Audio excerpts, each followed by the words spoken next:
What's up, you guys? Today, we're going to be talking about energy systems. And it doesn't matter if you're walking your dog, running a marathon, or using the remote to change the channel. Your body is going to use a specific energy system to fuel that movement. So starting off with ATP, that's just the body's form of energy. So the body can make energy from a lot of different things, but it's all ultimately going to be converted into ATP, and that's what's going to be used to move. So the first energy system is your phosphocreatine energy system, and it's going to be for short-term, high-intensity movement. So let's say a sprint, a really short sprint, so like a 60-yard sprint or a 40-yard dash for you football players. That's primarily going to be fueled by your phosphocreatine energy system. Because it's going to be fueled by creatine, and it's anaerobic. So anaerobic meaning it does not require oxygen. So the time it takes you to run a 40-yard dash, you could actually hold your breath and you wouldn't die and pass out, but you couldn't hold your breath for a whole marathon. So the phosphocreatine energy system is just that. It's anaerobic, so it doesn't require oxygen. It's going to use creatine, which it can pull from extremely fast to generate a lot of energy in a short amount of time.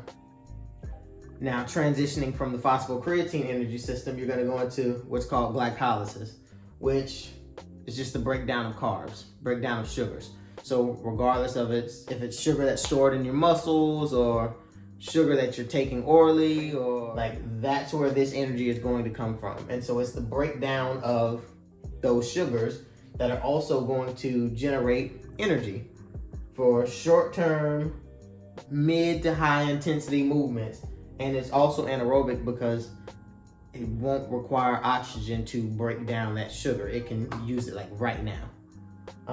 After your glycolysis, you go into your oxidative energy system, which is not anaerobic, it's all aerobic. So that's when your body starts to use oxygen. You know, when you've been running for a while and you're huffing and puffing, that's when your body has to start transitioning and using oxidation to break down fats and proteins and other things in the body to be able to pull energy from them.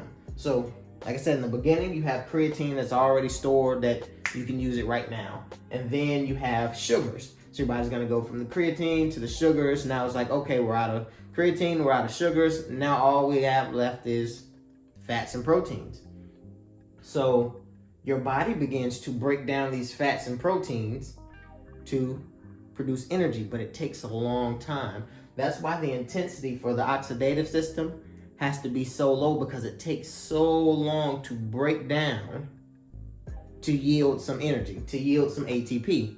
So the oxidative energy system is more for your distance runners, your long walks, your endurance sport athletes. They're going to use this system a lot more.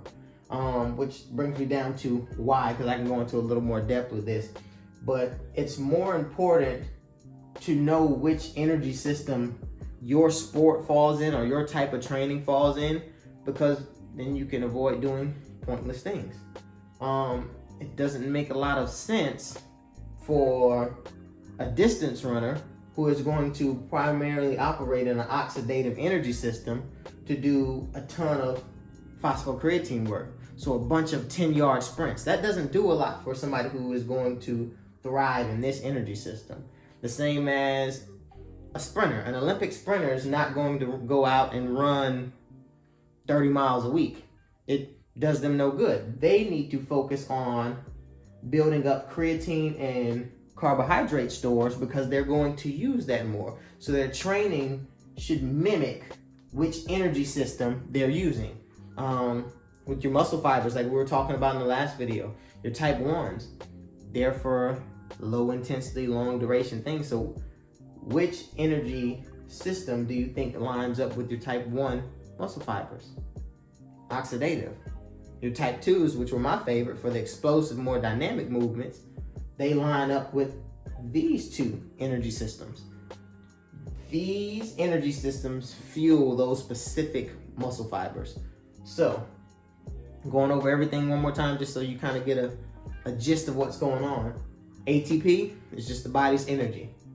Phosphocreatine is going to be for short, high intensity movements, and it's anaerobic, so no oxygen. glycolysis. Short, mid to high intensities, also anaerobic. This time you're breaking down carbs instead of creatine. Oxidative is for more long-term, low intensity. It's all aerobic, so you're going to use oxygen to get the energy. So be on the lookout for the next video. It's going to be more program and design, exercise selection, just so you can kind of see how to apply some of the stuff we went over in the first video and in this one. So see you guys soon.